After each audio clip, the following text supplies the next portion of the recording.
Good evening, everyone. Welcome to Maynooth University English Department's Life Narratives series. Thank you for taking time to be here this evening. My name is Íde Corley, and I'm your host for this event. Before we begin, I'd like to thank the English department and our head, Professor Lauren Arrington, for generous support and sponsorship of the event. And thank you especially to Stephanie McLennan for her work with Eventbrite behind the scenes. I would also like to thank my colleagues and friends, Helen Fallon, Lawrence Cox, Feroz Manji, and Sister Magella McCarran for their ongoing practical and moral support for research activities and events focused on the Niger Delta. This evening, I am delighted, and it gives me great pleasure to welcome back Noo Saro-Wiwa to Maynooth. We had the pleasure of hosting Noo in person on campus in 2015, and I hope we can do that again sometime in the near future, Noo. But for now, it's really great to have the opportunity to speak with you live again. Let me introduce you to our audience, some of whom may not yet have had the pleasure to become acquainted with your fascinating work. Noo is an award-winning author and freelance journalist, born in Port Harcourt, Nigeria, and raised in England. Her first book, Looking for Transwonderland, Travels in Nigeria, was published by Granta to critical acclaim. Among its many accolades, it won the Sunday Times Travel Book of the Year in 2012 and was selected for BBC Radio 4's Book of the Week. It was nominated by the Financial Times as one of the best travel books of the year and by The Guardian as one of the 10 best contemporary books on Africa. In 2013, it was shortlisted for the Authors Club Dolman Travel Book of the Year award. It was translated into French and Italian and won the Albatros Travel Literature Prize in Italy in 2016. In 2020, National Geographic included Transwonderland in its list of notable road trip books. Oprah magazine rated it among its top travel books, and it featured among The Guardian's 10 best road trips to take by audiobook. Noo has won many literary fellowships, including a Miles Moreland Scholarship for Nonfiction in 2015, a Rockefeller Literary Arts Fellowship at the Bellagio Center in Italy in 2019, and a residency at the Civitella Ranieri Foundation in 2021. In 2018, she was among the judges for the prestigious Jalac Prize for Literature in the UK. In 2018 also, Condé Nast Traveller magazine listed Noo Saro-Wiwa as one of the world's 30 most influential female travellers. Noo has contributed articles for The Guardian, the Financial Times, the Times Literary Supplement, Chatham House, and the New York Times, among other publications. She has contributed fiction and non-fiction to anthologies like An Unreliable Guide to London, published by Influx Press in 2016, A Country of Refuge, an anthology of writing on asylum seekers from Britain and Ireland's finest voices, edited by Lucy Popescu and published by Unbound in 2016, and Daughters of Africa, edited by Margaret Busby and published by Myriad Press in 2019. Noo's forthcoming second book, Black Ghost, explores the African community in China. So that's something to look forward to, and will be published by Canongate in 2023. And I do hope Noo might tell us a little bit about that book if she feels willing today. Writing of Looking for Transwonderland, and I hope you can see it here now, a reviewer for The Guardian remarked, 10 years after her activist father, and this is the writer Ken Saro-Wiwa, was murdered in Nigeria, Noo Saro-Wiwa attempts to retrace her roots through a personal journey across her country of origin. While not avoiding her many frustrations with Nigeria, the author uses affection and humour to make this an enjoyable and fascinating road trip. The Observer remarked, Nigeria does not top many people's list of the ideal holiday destination. So all the more praise to travel writer Noo Saro-Wiwa for producing such an affectionate and irreverent guide to a place so far from the beaten tourist track. In her gentle style, she peels away many of the cliches that envelop Nigeria and reveals both the beauty and brutality of this slumbering superpower. The Independent reviewer wrote, Her gifts lie in her keen eye for the sights, sounds, souls, and insanities of contemporary Nigeria, and her ability to recreate these. The book is a breathless chronicle of diversity. Her encounters are at once full of pathos and brightness. So, no, it really is a delight to have you back and wonderful to see you again. We might begin with just a quick discussion of travel writing for some of our audience who may not be familiar with that genre. I wonder if you could tell us what is travel writing, and maybe in particular, before writing Transwonderland, you wrote for The Rough Guide and The Lonely Planet. So could you maybe explain to our audience how travel writing is different from a travel guide? Yeah, well, sorry, thanks everyone for coming, and thank you for having me. It's a real honor to be here. So yeah, the difference between guidebook travel writing and what we would call literary travel writing is, I mean, it's vast. You know, literary travel writing, the actual prose is, you know, is supposed to be, you know, resembling something of a book, obviously, you know, written in the first person. And is not really designed, you know, to as a sort of handhold for the reader to guide them in a sort of practical, physical way through a book.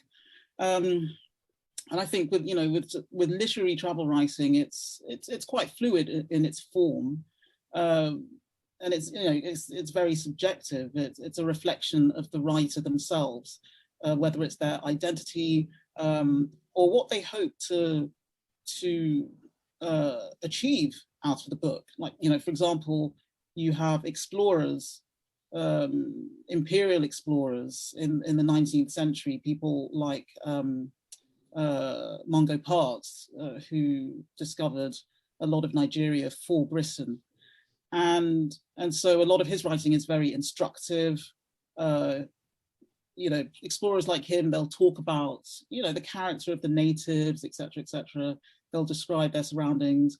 And in a way, modern literary travel does the same thing, but obviously it's coming from a very different place. It's not usually quite as condescending, and it's, you know, and especially in the modern world, it's very different because readers now are as well traveled often as the writer of a travel book. And so often the writer is being examined and gazed at as much as the country or society that the writer is talking about. And so, you know, the modern day travel writer is writing from a sort of fishbowl. And so that adds an interesting dimension to the whole genre. And you know, traditionally the genre was written by largely white men. There've been, you know, there are a few white female explorers in the 19th and even 18th centuries who are starting to be, you know, highlighted now, that they were traditionally ignored. But, you know, the travel writing has come off the back of that sort of European age of exploration. And so it was, you know, predominantly white men going from the global north to the rest of the world and explaining and describing the rest of the world to a home audience. And, you know, right up until maybe the 1970s, that was still the case. You know, you had the reverse situation as well, but those kind of writers, global South writers, you know, didn't achieve the same kind of prominence that the Ernest Hemingways and the Paul Theroux have achieved. And so it was very much a sort of global north looking outwards. You know, for me, as when I was younger, I wanted to change that. You know, I wanted, although I've grown up in the global north and obviously I'm influenced in that way, you know, I'm a sort of a dual culture kind of person. And so I bring a unique perspective, being a sort of outsider to Nigeria, but also an insider, having been born there and spending my summer holidays there. And so, you know, I was offering a slightly different perspective, and that I felt was missing from from modern day travel writing. But it has to be said, there have been, African travel writers in the past. Like the most famous is Tete Michel Pomassi, who's from Togo in West Africa, and he wrote An African in Greenland, which is one of the best travel books I've ever read. The title kind of belies it sort of gives you the wrong impression that he's somehow fixated on his identity as an African in Greenland, but he's not at all. He actually writes from a very anthropological perspective. He gives you a real sense of the sexual mores, the fishing practices of the Inuit people, and their spiritual beliefs, the way that they build their houses, the way their huskies behave, and the way they treat animals. It's just an incredible book, and I would recommend it to everyone to read if you haven't read it already. He's an amazing example of a writer from the global South who is writing about people outside of the global South, kind of twisting the genre on its head. But there weren't many of him when he wrote that in the 1970s. But obviously now, in the last 20 years, you've had a lot more writers, let's say African writers. But it's still often African writers looking within our own societies, and we've yet to, I don't know, there isn't so much of let's say the African writer going to Europe and describing life in Europe. And I'm talking about an African who's not diasporan. There isn't quite so much of that.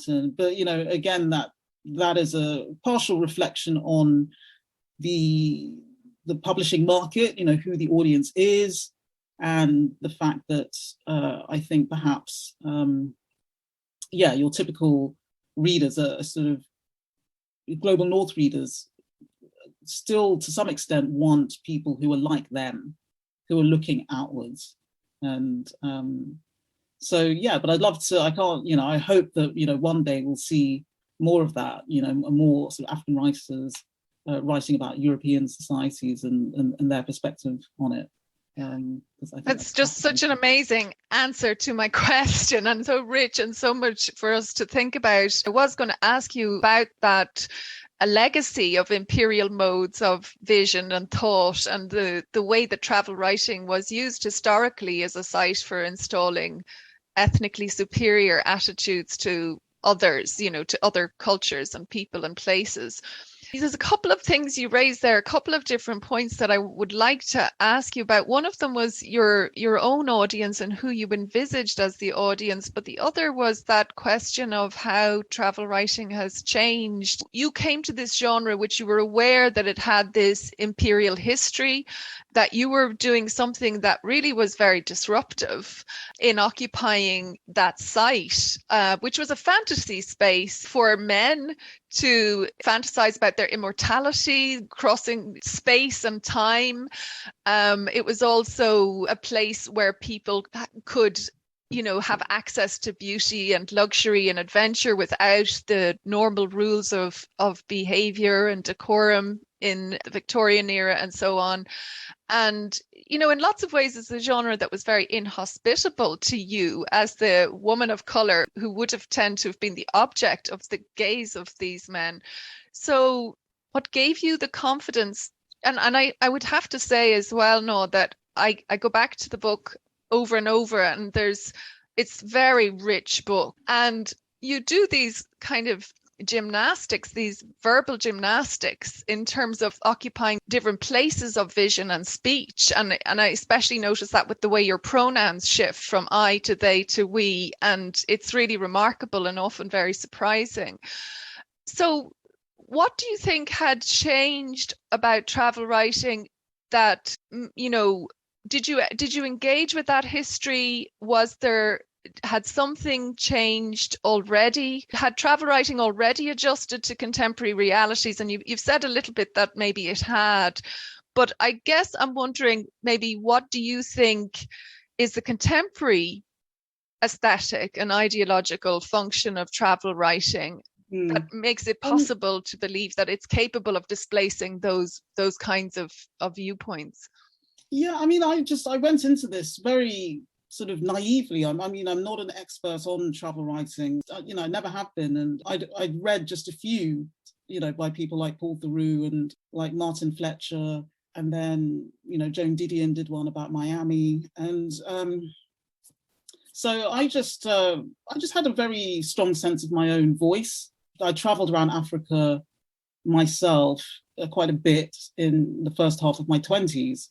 And so I knew, I had a very strong sense of what Africa is like. And there's Nigeria as well, spending my summer holidays there. And so the Africa that I saw and the people on the ground and the humor and all of that stuff, I just wasn't seeing represented in the books that were being written. I felt that there was just they were lacking something. And for me, it wasn't that was not an indictment of the writers. It's just, their particular demographic wasn't necessarily conducive to that sort of thing. A sort of 60-year-old white man is not going to have a laugh with a 20-year-old female. There's a gender line, a barrier there. There's an age barrier, which is quite big, a big thing in Africa, and a race barrier as well. And so, his interactions with her will be completely different from the interactions with me. But I noticed myself when I was in certain areas, certain countries like, let's say, Guinea and West Africa, if I approached certain women and asked them for directions in French, they would giggle and run away from me, because I didn't realize at the time that they weren't educated, so they didn't really speak French. And I think they just struggled to understand who I was, this sort of non-Islamic woman in trousers and just, with a certain confidence that they don't have.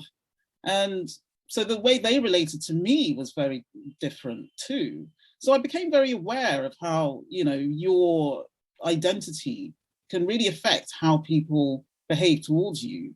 And I think because of that, travel writing just needs more, diverse voices, so that you can really sort of bring out the character of certain societies. In those same societies, those Islamic societies, a lot of men don't speak to me that much, or if they do, it's in a very reserved way. But then you go down to the south of, the southern regions of any of these West African countries where it's more Christian, and suddenly the men, they come alive in conversation. It's all very, very different. And so I became very aware of how identity can really affect who you talk to, the quality of the conversations, et cetera, et cetera. And so I just, I looked at all the experiences that I'd had traveling, and I felt, wow, I think I could put this to paper, and, it would be something really, really interesting and much more interesting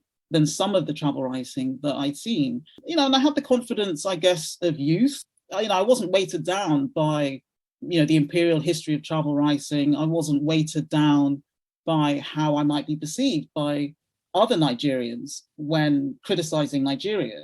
I just thought, well, I'm Nigerian and we all criticize Nigeria, and that's fine. It just didn't even occur to me that there would be people who would take exception to that because, I'm a diasporan, and there's sometimes this assumption that they have that I would have a superiority complex over other Nigerians and things like that, that I just hadn't considered at all. And if I'd thought about it at the time, I think I would have written the book slightly differently, as in adding lots of caveats after everything, and just being very sort of careful and trying to explain my point of view a bit more, in a more detailed way. So yeah, I just wasn't weighed down at all. I was very naive in the way that I wrote this book, and which I think is is a good thing. And I'm writing I've written a second book, which has come from a very different. I'm writing as a much older person, and having gone through the experiences of writing the first book, I brought that with me in writing the second one. And so, yeah, it's, the imperial tradition of, looking at these people and discussing them, discussing their mindsets, discussing how they look and how they dress. And I these things are fundamental to me in travel writing, but because those sorts of descriptions and that style of writing has been so tainted by those imperial writers in the past, you find that some people just simply take issue with you if you talk about the natives, as it were, and how they think, and etc., etc. But then, there are others who love that. And when I was writing this book, I was thinking in terms of the audience were diasporans like me, primarily. That was my main audience, and my editor had to remind me that there would be people beyond Nigeria who'd be reading this book, and that I would need to explain things a lot more. And so, yeah, I think I had real tunnel vision, in a sense, when writing this book the first time around. I was just very naive, quite gung-ho, and just thinking I was writing, to a readership that shared my mindset and, to a certain extent, my life experiences, who would laugh along with me, in recognition of the experiences that I'd had. So it came as a slight surprise when, some people would be like, oh, you're complaining about this country and what will non-Nigerians think? And, I was like, gosh, hadn't occurred to me.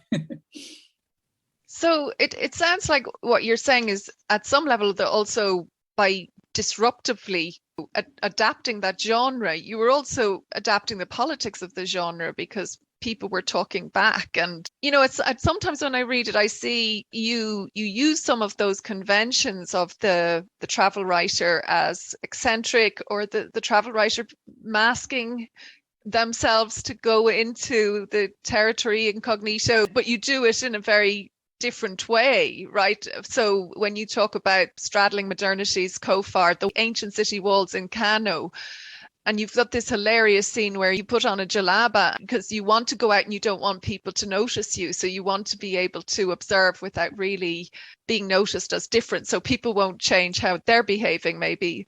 And you discover that, most people are in t-shirts, and you're cutting a scene by wearing your sneakers with your jalaba and your sunglasses and trying to mount an Okada.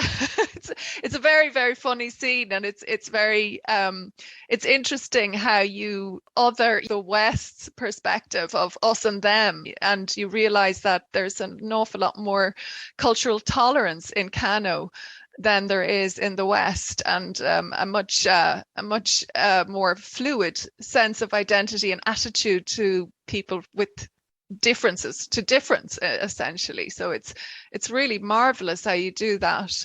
Just with regard to audience, I mean, you've spoken about perhaps some controversy that your book generated, which I think is probably a really good thing. You've been quite explicit about the fact that you went to Nigeria in a way to rediscover your connection with the country. You were born in Nigeria, you moved to the UK when you were 2, and you returned most summers to visit grandparents and extended family, and stayed quite a while. But then when your father was executed, you hadn't been back for a while because he'd been imprisoned, and the politics were getting quite dangerous, I suppose. And you spent maybe 10 years or so without going back, except for his funeral, which initially didn't involve a burial because you had not yet retrieved your father's remains, and then for the actual recovery of his remains. And I mean, you say you were writing as a tourist, but you do this astonishing thing of describing your family's recovery of your father's remains in a book that is ostensibly about visiting wildlife centers and amusement parks and cities and museums and things like that. And it really is astonishing how you manipulate the genres to bear witness and, in a sense, produce a kind of testimony about your family's experience, which is incredibly moving. So it was, in a sense, for you, a journey of rediscovery of Nigeria, and perhaps also yourself, that you're looking for yourself in some way. Do you think that your audience are also engaged in some kind of self-exploration with you? In a sense, is travel writing a tool of cultural self-perception for the audience as well as for you as the writer? Did you think about that as you were working through it? I'm not really sure, to be honest. I know that as a reader myself, I probably don't see things in that way. I'm very aware when I'm reading a travel book of when I've learned something new and it's challenged my perceptions in some way. And the kind of feedback I get from readers is, sort of the same thing. I think with travel writing, it's like you're experiencing a country vicariously through the writer. And I think it depends how much you as the reader identify with the writer. If you like the writer and you feel like you're on the same page as them in many respects, then in a sense, you feel the same experiences that they do. But if you're, as the reader, you feel, you disagree with certain things that the writer says, I think you have a sense very early on in a book whether you connect with the writer, the author, or not. And so if there's a kind of disconnection, then yeah, I think for some people that can be quite jarring. I know for me, I'm sort of fascinated by what the reader thinks as well as the society that they're portraying. And so that is how I approach books as a reader. And I think a lot of people are doing that more and more these days. It's you're not just there holding their hand and taking them to all these experiences. You're doing that, but they're also looking at you and deciding whether to take what you say with a pinch of salt or not. So I feel that's the way things are these days. Yeah, no, it's fascinating to talk to you about all of these issues, and I hadn't realized that you had, you engaged so much with that broader genre, because before, when you've spoken, you've kind of said you fell into it in some way. You were doing some journalism, some rough guides, and then you just you read Martin Fletcher's work about backwoods in the States and stuff.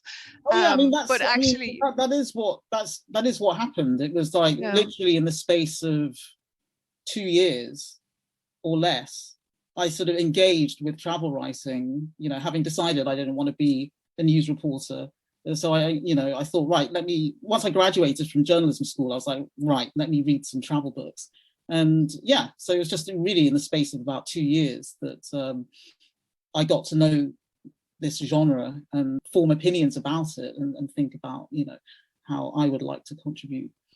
Well, that is really inspiring. And I'd say it's especially encouraging to hear for our students who've been in lockdown for 2 years and haven't had the opportunity to travel as much as others of their age, even maybe their older sibling. You were going to talk to us about your recent travels in the Niger Delta, so I'll let you take the platform. Okay.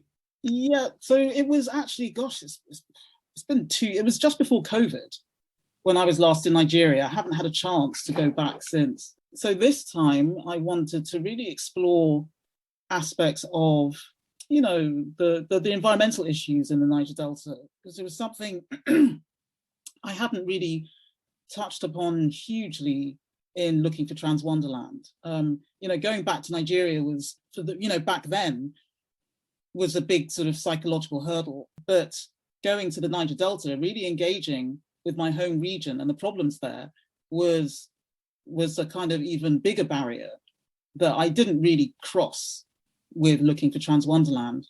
And so it took another sort of 10 years, i.e. was it 2020, 2019, when I decided, I'm, going to really take the plunge and go to the source, the real source of, the troubles that my family had had to go through, and so that's what this trip was about. And I was thinking of writing a book about it, but I think I'd rather turn it into a series of newspaper articles or something, either this year or next year. And so yeah, I really kind of dived in But it started off softly. It was a big family reunion. I don't know if you can see the photos. And so these are basically my cousins. I'm somewhere in the back row, in the middle, in the back row somewhere, next to my twin sister Zena. And so this is just some of my paternal grandparents' grandchildren. There are a lot of us.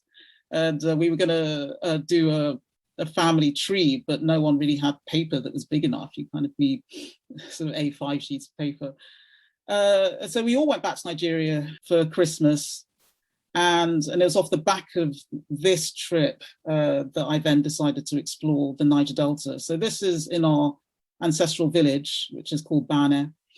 And it was really, really nice to, reconnect with everyone. My grandfather had 6 wives, and my grandmother was his 3rd wife, and they had 6 children. So we get a lot of people coming up to us saying that they're our cousins, as in my father's half-sibling, children of my father's half-siblings. And you kind of have to take their word for it, because you can't really tell. There are so many Wiwas out there. So yeah, that's how I started the trip.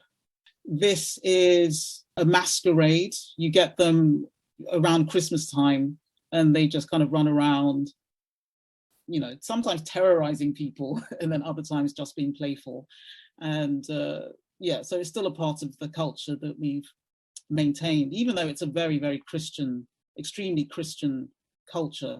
And some people look down upon pre-Christian traditions. But I think for me, I engage with it on a very aesthetic level. I just think it's beautiful the way they smear this kind of blackened palm oil over their skin, and it just looks incredible. And they have these masks, and the masquerades, they embody spirits, and it's weird when you don't see someone's face. You can almost, I can see how people can really believe that they're the embodiment of a spirit. They don't talk, you can't see their faces, and they just have these magnificent costumes. So so this is just outside my grandmother's house. And that's me, sort of nearby. So this is what we call a Kalipo dancer, and you can see the little horns, and they're basically embodying the spirit of an antelope. And they do lots of acrobatic dancing, and they're just amazing to watch. So yeah, when you're in the village at Christmas time, there's a lot of this going on, and it's really good fun. And so after all the cousins went home and everything, I stayed on, and I decided to, really explore the Niger Delta, which is not a safe place. And my mother was very angry with me for doing it, but I felt it had to be done. And so, I traveled to the west of the Niger Delta, and what you're looking at here is the very first oil pump. So I think oil was discovered in the 50s, and the first commercial drop was pumped in 1956 in a village called Oloibiri. And so this is the pump, and it's just sitting there, and you can see they're sort of building perhaps some sort of museum around it, but the efforts were a bit sort of half-baked and not really, done properly. So hopefully they've improved on it since, because this photo was taken in 2019. But yeah, it's a very kind of oddly sad object. So that's me standing in front of it.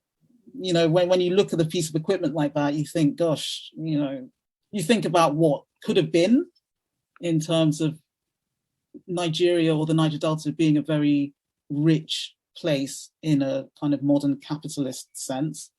But you also think of what it's taken away from us in terms of our environment. And so I have very sort of mixed feelings towards that pump. And this is the sign. It's not as old as it looks. It's just it rains a lot in the region, so everything gets very rusty quickly. But it says it was drilled by Shell, and it was first started drilling oil in June 1956. And it's now it's owned by the military, by the Ministry of Culture. So hopefully they will turn it into a museum of some sort. So this is me in an area called Bodo. which you may have heard of because there was a massive oil spill here in 2008. And then the community, which are largely sort of fishermen, their environment was completely devastated. Their livelihood was devastated. And they took Shell to court and they won, and Shell had to pay out about $55 million to the community. So, but this is what the oil spill looked like in 11 years after the spill took place. So it was supposed to have been cleaned up by a new organization that was set up. And I think this organization is really one of my father's greatest legacy, in that as a result of his campaign, the UN ordered a cleanup of the environment, and they checked the soil and the water for pollutants and carcinogenics. And they produced a report which came out in 2011 and found, just ungodly levels of toxic substances, in the environment. And so they ordered the Nigerian government to pay $1 billion, to contribute $1 billion towards the cleanup. And so I went with some activists to look at how the cleanup had been progressing.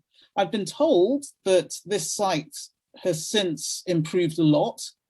So things aren't as bad as they are here. But, this was taken 11 years after the oil spill. And, you could not imagine that happening in a country like the US or England. An oil spill of this magnitude would be cleaned up immediately, such as the Gulf of Mexico spill. But in Nigeria, it can sit there for 11 years and people have no drinking water. The fish have all died. They've had to find alternative sources of income.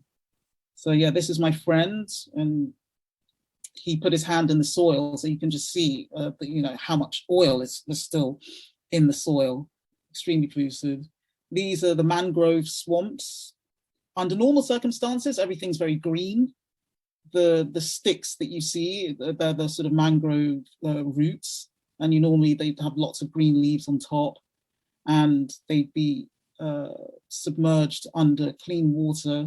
And these mangroves they serve as nurseries for young fish, and they have a whole ecosystem around them.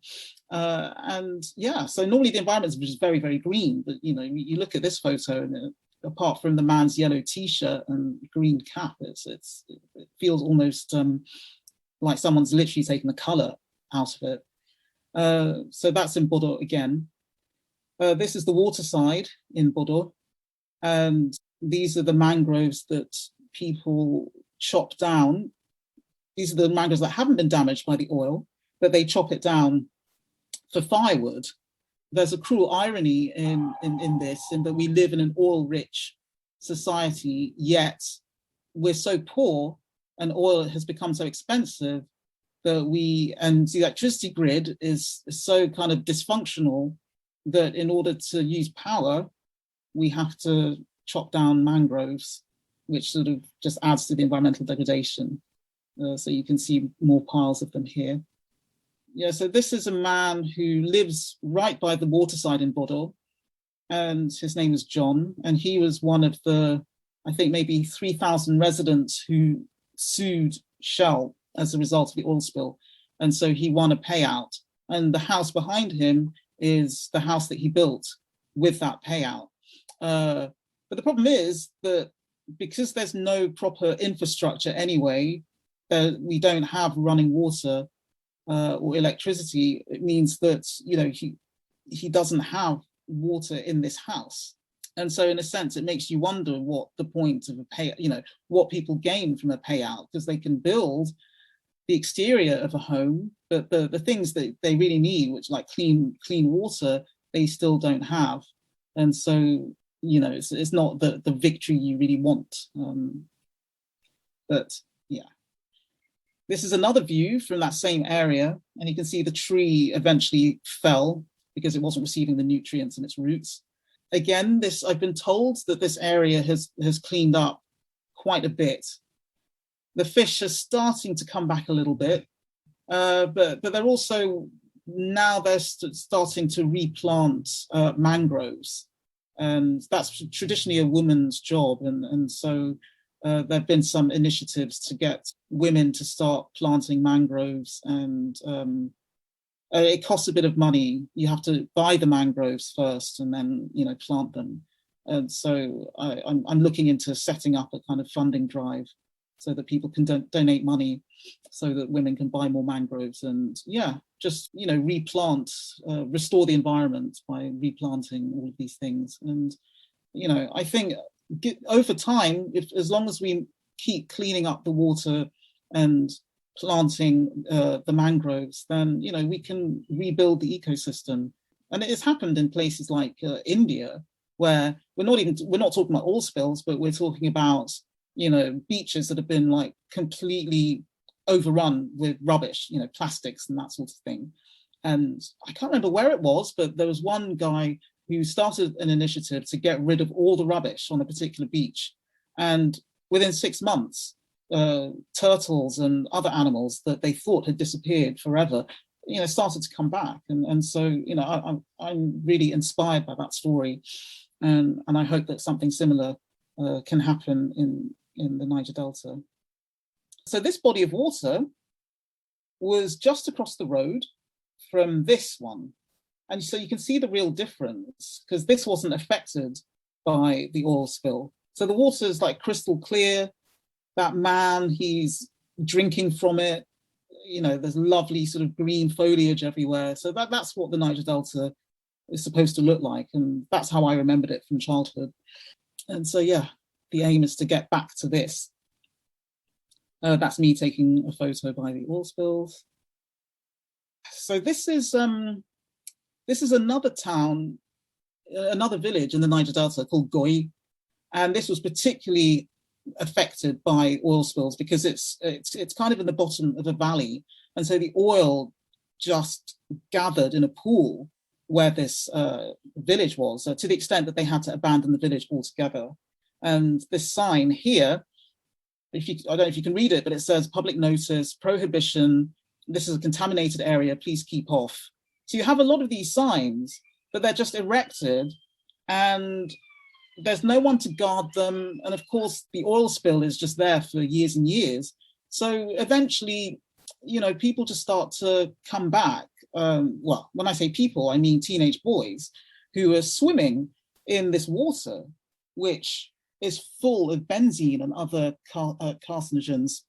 And it's really sad because when this oil spill happened, these boys, judging by their ages, would have been too young to really understand the implications, and they're swimming in this, really, really dirty water. There's no fish in that water. The only fish that survived in there were tilapias. And on the edge of the water, used to have a lot of vegetation, like palm trees and stuff, raffia palms. A lot of them have kind of just died. But, so for these boys, this is the new normal. Of course, when you, as a child, you observe the world around you, and what you see around you is all that you know. You don't have memories of the past unless you're exposed to lots of photographs and, you have people telling you what the past is like. But these kids are growing up in this kind of very kind of decimated environment and thinking that that's the norm, and, bathing in it and just playing around and having fun. So, it's a little bit concerning. This is a man, he's climbing up a raffia palm to collect the fruit from the top of the tree, which then gets fermented into palm wine, which is a really kind of delicious drink. But that tree was one of the few that are still standing on the waterside. And like a lot of fruits and agricultural products, you just don't know how clean the fruits he's picking are and whether it's actually safe to consume them. These photos aren't actually mine. I was using this for another talk, but these are basically artisanal refiners. I never got to meet them because they operate illegally, and so they try to stay out of public sight. But basically, despite the fact that we're an oil-rich country, an oil-rich region, people are too poor to afford oil, and as a result, they steal it from the pipelines. And I mean, there are many aspects to this. There are some people who steal the oil, and then they refine it. They turn it into diesel and kerosene and paraffin so that they can use it or sell it to other people to use. Then you have people who steal the oil on a much bigger industrial scale, and they put them in barrels and they send them off to ships and sell the oil at a cheaper price often to neighboring countries. So we're talking about Ghana, Togo, Cameroon, Chad. And so that's a major problem as well. And that causes oil shortages within Nigeria because people are siphoning off the oil and sending them abroad. So anyway, this kind of oil refining that's done on a smaller scale, it's very dangerous. Obviously, it's highly flammable. And a lot of the men get burnt as a result. And you can see in this photo, they're working naked precisely for that reason, because there's always the chance of, immolation. And so they make sure they're not wearing clothes so they can minimize the extent of their burns. And speaking of burns, this is one man that I did meet. This is my photo. So I went to this village, and I've forgotten the name of the village, but it's all in the same area. And this village was also abandoned, had to be abandoned as a result of oil spills. And the chief of the village, when I asked him about that major oil spill, the Bodo spill in 2008, I said, what was it like, on the day that spill happened? And he said to me that, when he woke up that morning, it started raining, but the raindrops were black. There was so much oil in the air that had turned the raindrops black, and it was just raining, just black rain. So that was his experience. And so this is a refiner who has sustained injuries as a result of his work. But, a lot of them have, the government and lots of NGOs have encouraged some of these guys to move away from oil refining, because a lot of them do it simply because their normal livelihood as farmers and fishermen have been destroyed by the oil industry, and so by oil spills. And so they enter into illegal refining, but that in itself causes massive environmental problems. We have a lot of soot in the air as a result of all these sorts of illegal activities. And so soot is a massive problem as well in cities like Port Harcourt, which is the biggest city in the Niger Delta, and it's where I grew up. So that's the same guy. It's the back of his legs. And so this is not my photo. I got it from the internet. But soot is a massive problem, and it just falls in the air. And you don't often see it, but you can feel the effects. You touch a car, and that's what your hand looks like. And it causes, really terrible respiratory problems amongst the locals. And you really just need to wear a mask, when you're in these cities, because the air quality is terrible. These are kind of the boats that oil bunkerers use. So they steal the oil from the pipelines, they put them in barrels, and you can see the kind of crisscross lines, the compartments where each barrel is put into these boats. And they go down the creeks at night, and they meet with ships further out in the estuary. And, it's an industry that there's a lot of collusion between certain government ministers, certain military personnel. They're all in on it. And that's why it's so difficult to get rid of it. And it's an extremely lucrative line of business. Some of the men involved in this, they earn millions a year, and they command huge respect, to the extent that I was really shocked when a journalist, an investigative journalist who died a few months after I spoke to him, he told me that he had access to everyone, and he witnessed a meeting between a high-ranking naval officer and an oil bunkerer, like the head of the oil bunkerers, and that the naval officer saluted to the oil bunkerer. And you can imagine the oil bunkerer is just a kind of, denim-clad, illiterate man. But, the whole kind of power hierarchy gets turned upside down, and you have a naval officer saluting to these oil bunkerers. So, it gives you a sense of, how lawless elements of the society is. So that's me in front of some of these boats. We asked the chief of the village, if he knew, if he was aware that people were using these boats under his watch, but he claimed not to know. But then that's another issue as well. It's, perhaps the chief of the village might be, be paid by these oil bunkerers.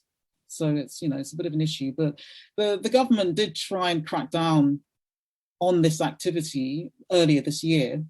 But then I was told that they eased off because we've got elections coming up in May.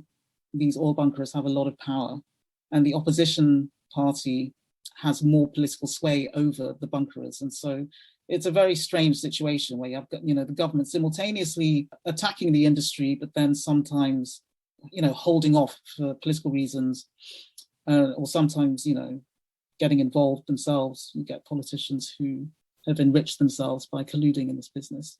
So what you see here is a gas flare.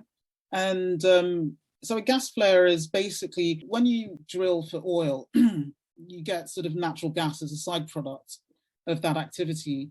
And in countries like Qatar and Russia, they build pipelines and export that gas and make lots of money from it. But Nigeria we've never created the infrastructure for that sort of thing. So the only way to get rid of that gas is for the oil companies to just burn it and so flare it off. And so that's what you're looking at, is a gas flare.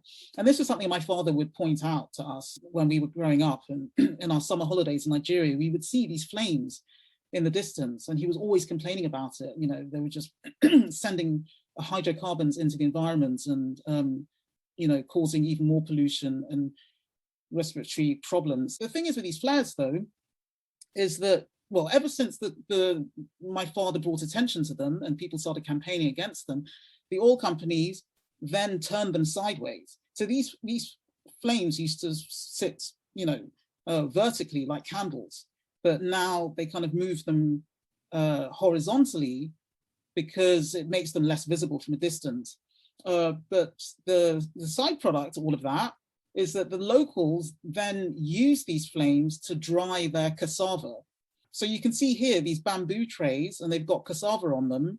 Traditionally, they would just dry them in the sun, but they discovered that these like massive flares, these fireballs, can dry the cassava much more quickly.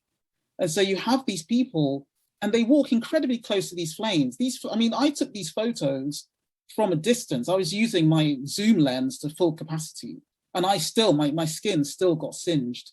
So these people are just incredible. They've developed a kind of hardiness where they can get really, really close to these flames. But it's terrible. They have skin problems and breathing problems, and some of them get cancer. And as you can see, the government doesn't do a huge amount to dissuade them. You just get a sign that's written in badly spelled English, and just a few sandbags as a barrier. But the local villagers, who are illiterate anyway, kind of ignore the signs and carry on using those flames to dry their cassava. Sorry, I have to skip through this because we haven't got much time. Okay, so the Niger Delta, like everything in Nigeria, there's comedy mixed with tragedy. So this is the Niger Delta Museum in a town called Membe. And it's just insane. I love visiting Nigerian museums because there's always something ridiculous going on. And you walk into this museum and they have all these like cardboard cutouts of random Western famous people. So that's the lobby. And then so you've got like Angelina Jolie, then you've got the Queen, and Barack Obama. It's all very strange. So I was going to write about that as a chapter in my book. But the thing is that you then go to the upper floors, and there's a section devoted to my father, which was then just kind of shocked me in that they had this shirt that they claimed to be the shirt that my father wore when he was sentenced. And I was at this museum with my father's driver, a man called Sunday Dugbo. And I asked him, is this true? And he said no, because, you know, Sunday was, he was with the forensic scientist who identified my father's body when we eventually got his remains. And so Sunday saw my father's remains and said that, you know, he was wearing the normal shirt that he wore. He was never given prison attire. So you now have these sort of museums who use these kind of fake artifacts and claiming that, you know, my father wore them. And yeah, so that was a very strange experience. I went from laughing hysterically about these cardboard cutouts to then seeing this. But that's how Nigeria is, just tragedy and comedy all at the same time. I'll just show you briefly, because there are areas of the Niger Delta which are still beautiful. And so, you know, this is a town called Nembe, and it just gives you a sense of what the Niger Delta, you know, should look like. It's just, you know, this ecosystem with all these incredible waterways, just thousands and thousands of waterways and tropical vegetation. And actually the hardwood trees, that layer has gone. But you still have the palm trees and whatnot. But it, you know, it's really beautiful. And there's a river in the very far north of the Niger Delta called the Azumini River, and it's far away from all the pollution. And I just, you know, you could just get a boat, a canoe, and just go down this river and really kind of, you know, imagine what all of the Niger Delta could look like if we didn't have oil, or at least if the oil industry were properly maintained. You've got these like really beautiful tropical birds, and yeah, so that's the drive of the ship. And then, you know, this is a nature reserve called Finima in Bonny Island, which isn't too far from my village, where they've sort of preserved the ecosystem. And again, it just shows you, I love this photo because it's so fresh and the water's so clean, and you could see fish in it, and there were monkeys in the trees and all these like fantastically colored birds flying around. And it's a very small area. It's like 1 square kilometer, but it just gives you, it's just a little slice of paradise, a little slice of what the Niger Delta used to be. And, you know, I look at this photo as a real source of inspiration, because I think if everyone could put their minds to it, you know, particularly our politicians, we could return it, you know, to this sort of state, and maybe bring back some of the animals that we've lost. You know, we had gorillas, elephants. We still have a few of those, but not many. We used to have hippos, pygmy hippos, pythons, all sorts. It's just a stunning environment. You know, it's up there with Kenya or Uganda. But we've stopped seeing ourselves as that sort of country, as that sort of society. We see ourselves just purely in terms of oil. So going back, you know, and doing this trip, really, it saddened me, but it also inspired me, and it's, you know, helped me really understand some of the issues on the ground. And, you know, I feel ready to you know, contribute in my own way, rather than following in my father's footsteps and being an activist in that sort of way. It's about identifying specific problems and how, you know, they can be tackled. And so yeah, the trip was really, I'm so glad that I did it. And this is in our village. Again, my father, his campaign ensured that Shell stopped operating in Ogoni in 1993. So we don't have the oil spill problem within, you know, our sort of village. And so you can take these nice canoe rides and, you know, kind of enjoy the mangrove swamps, you know, because they're so beautiful. This is my sister in a canoe on a sort of early morning ride, and it's just misty and gorgeous. So yeah, you know, that's the Niger Delta I want the world to experience one day. Yep, and that's it. No, thanks for that amazing talk. It's absolutely fascinating to listen to you, and thank you so much for sharing your photos and giving us that intimate insight into the Niger Delta and Ogoni in particular. There's so much richness here, and the problems you identify are obviously very difficult ones to address, but then you also highlight for us the human spirit and the beauty of nature and of the people. So it's always really great to hear you talk about it, and we all feel very privileged to have heard you speak about it. I'm sure when you talk about Ken Saro-Wiwa, your father, the pressure of that legacy must have been really intense, and for you to figure out how you emerge from that, because I mean, they wanted to silence not just him, but any sign of him. So for you to have managed to put yourself back together, and I often think of your story of your family's recovery of your father's remains as in some way, you were piecing your own story together and rebuilding yourself and coming out of that history.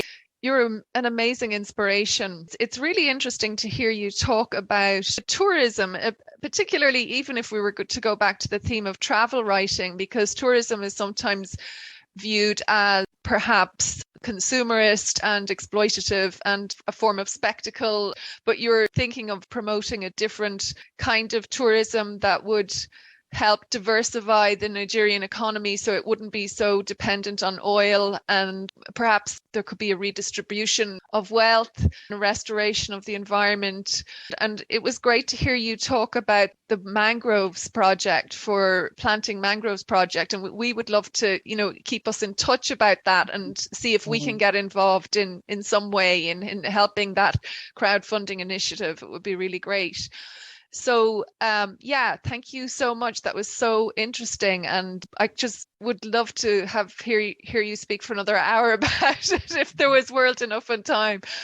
But we have a number of people in the audience who may have questions for you now, and I just would like to welcome in particular Sister Magella McCarran, who linked Maynooth up with Ogoni when she donated Noo's father's detention correspondence to her. She gave us 26 letters written by Ken Saro-Wiwa to her when he was in detention before his judicial murder by the Nigerian state, and apparently with some influence from Shell that is currently being I suppose investigated in different courts and in different jurisdictions. But I'd also like to welcome Oritsik Manuel Jakpa, Niger Delta born Waterford based poet who spoke to us in November and has written some beautiful poetry about the Niger Delta. Jack, it's lovely to see you here, and you might have some questions or comments for Noo as well. And welcome to all of the students and staff who have or are attending also. So maybe we could take some questions then. Well, thank you very much, Íde, for the very kind intro, and thanks, Noo.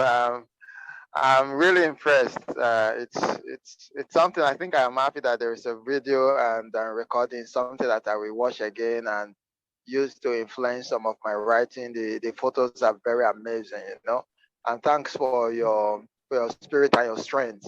The most important thing is to be able to keep alive one vision, one mission, and one purpose of your late dad, which is our dad as well.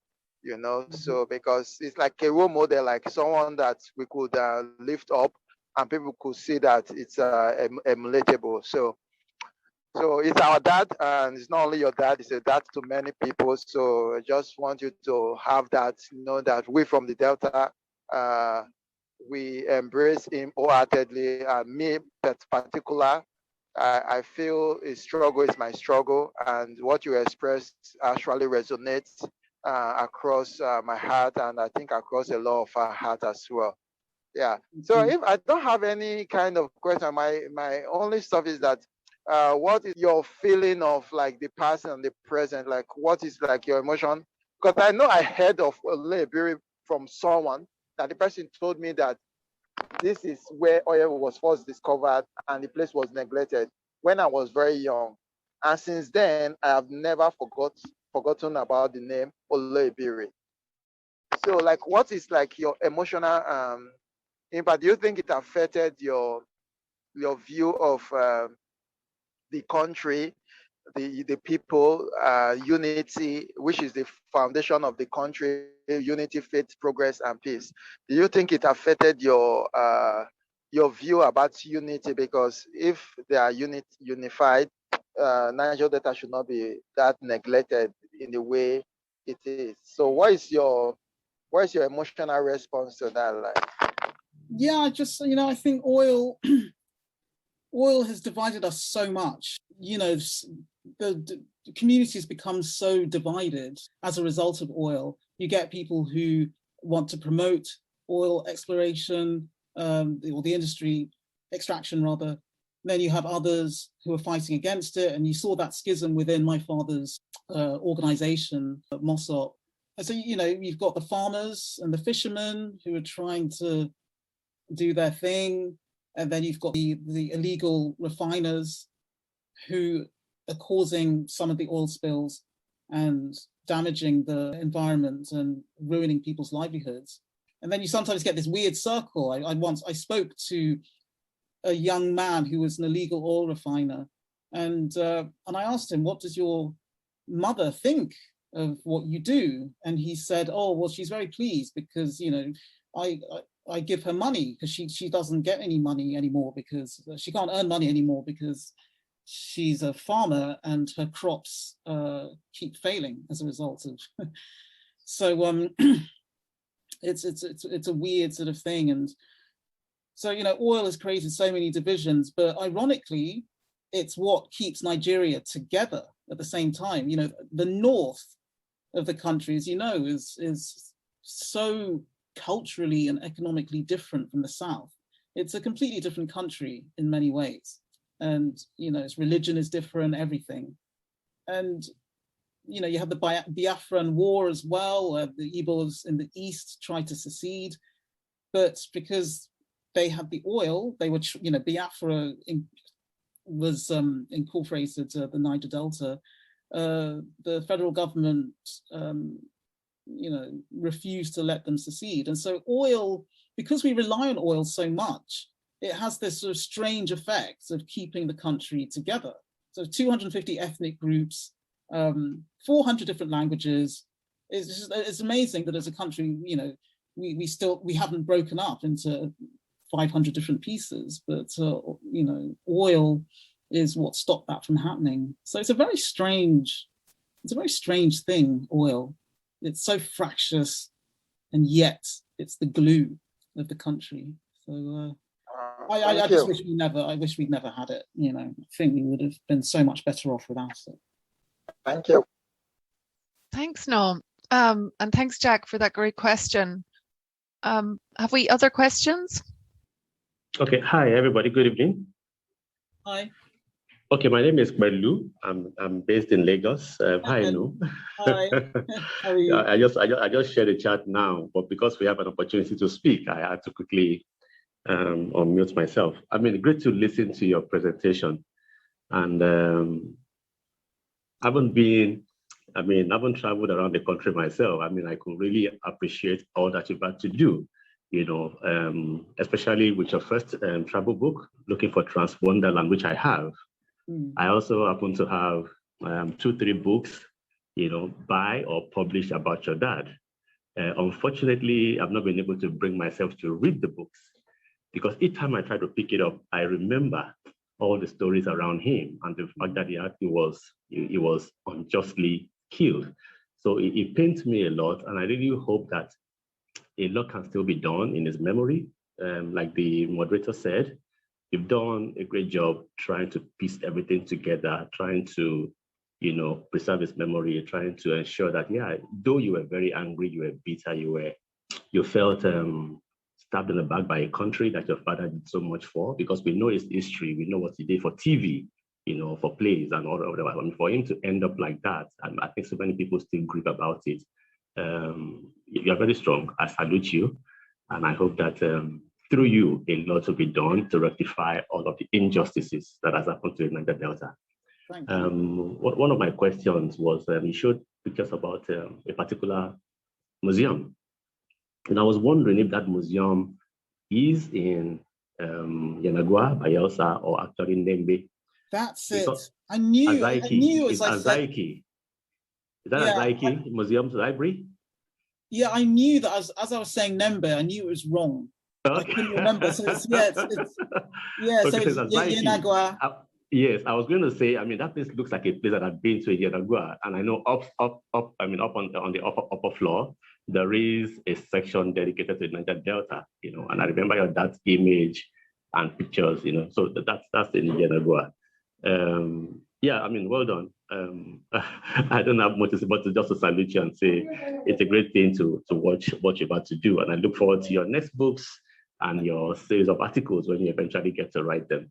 Thank you. Well done. I really admire you because you're like, you're the chronicler of all Nigerian tourist sites. If anyone wants to talk about Nigerian tourism, Pelu's the one to speak to. He goes around, documenting everything and trying to preserve everything. So yeah, I really value what you do. So it's so rare to find Nigerians who care about that sort of thing, and so yeah, I love what you do, and I hope you continue. Thank you so very much. And also, sorry, before I let go, at the beginning of your talk, you were talking about with not having too many Africans writing about Europe. I actually feel that as well, and it's something that I hope I'm able to do someday. In 2019, well, I've been to the UK twice, in 2016 and 2019. Okay. And those are the kind of things behind at the back of my mind. And I'm like, okay, during the colonial years, many years before then, British subjects will come to Nigeria and Africa and write and interpret us. I feel the time has come for us Africans to go the other way, visit the West, and also try and interpret those societies. I think it's a fair thing to do. I tried to do it, but I didn't really go far. It's something I still hope I can do, and I hope that many African writers will also see this as a challenge. As much as they also did, we can also do similarly. The publications are there. We can travel, we can observe, we can interpret based on our own. Based on where we're coming from. Exactly. And I think it's something that should happen sooner than later. Wonderful. Thanks, Pelu. That sounds great. Are there any other questions? Any other comments or questions? No, my name is Geraldine, and thank you so much for your presentation. It was absolutely brilliant, and I'm very interested in what you talked about at the beginning about identity and how people respond to your identity in different ways. And I'm just wondering now, do you think that sometimes we feel like we have a fluid identity, how that impacts on people's perceptions? Because obviously there are different ways you understand your own identity. So you can give different impressions, if you see what I mean. Yeah, it's, you don't realize how many identities you have until you travel to different countries and you realize how complicated it then becomes. Like I remember, when I was younger, you were to this woman and you're single or at least unmarried, and within certain societies you don't have much value in a sense, or at least if you're unmarried above a certain age. When you're unmarried below a certain age, then you have a lot of value and people are kind of coming at you from that perspective. But at the same time, you're a tourist and you have a certain level of spending power that other people don't have. And it's just fascinating, having sort of men sort of coming onto you and sort of, and they've got this very kind of macho, paternalistic outlook on the world. But at the same time, it's like you've got much more money than they do. And it just creates this really interesting dynamic. And you kind of like, you negotiate these societies in that way. You get people who are maybe 5 years younger than you calling you auntie and giving you all this respect, and something you don't get in the West. And it's very strange and interesting, and it produces all sorts of interactions that you don't expect, and it makes you stop and question yourself, because you find yourself like having power in some ways that you don't have back home, and then in other ways you don't have power. People don't necessarily respect you because of your gender or marital status or whatever it might be. And then there's a frustration that comes from that. And so that's why I find travel so interesting, and the way that you react to that lack of power or the extra power that you're given can be quite a sort of revealing experience. You learn something about yourself. Yeah, very good. Okay. Thank you. Great, thanks, Geraldine. And any other questions for Noo before we have 3 minutes left, so we have time maybe for one more question. Hello. Hi, this is Philomena Obasi. Hi, Philomena. I just want to say thank you very much. I put the comments there in the chat to say listening to you this evening really brought this story alive, especially to people that have not been to Nigeria, people that have not been there to feel, to see what actually is happening.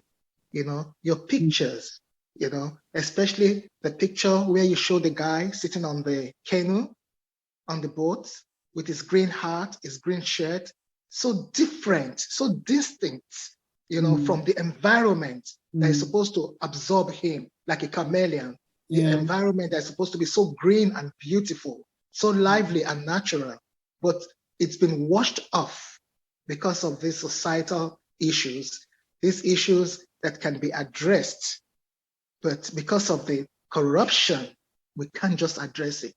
Imagine, for 11 years, we are still dealing with one issue.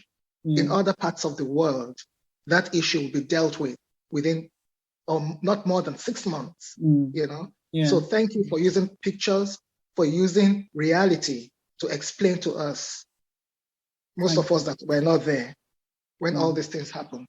Thank you. Thank you very much. Great. And so I would like to thank everybody for attending and listening, and in particular to Jack and Pelu and Geraldine and Philomena for your wonderful questions and dialogue we've had with Noo. Thanks again to Maynooth English and to Stephanie, who's behind the scenes, has been working the mics and making sure everything has run.